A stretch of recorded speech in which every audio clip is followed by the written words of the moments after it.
Það hefur verið konur með Halldór Tryggvason, þjálfara Þórs. Halldór, til hamingju með sigurinn. Þakka þér fyrir.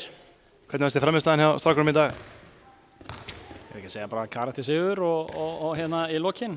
Við hefum kannski mátt standa vörð betur og hérna markvarslan hefði komið með því en seinni hálfleik bara svona kláraði við þetta ágætlega. Eins og segja vörðin ekkert spes í dag, komið Fjölnismenn ykkur á óvart?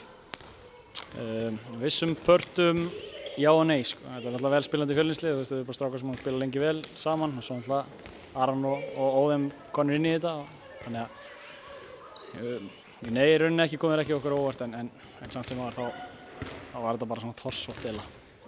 Það er mikilvægt að ná 2 punktum eftir að hafa ekki sýnt okkar þetta andliti í Víkinni í síðustu viku.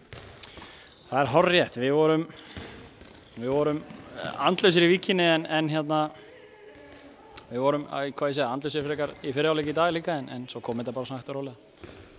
En við erum þá konur á toppi núna, er það ekki svona það sem skiptir öllu máli í þessu?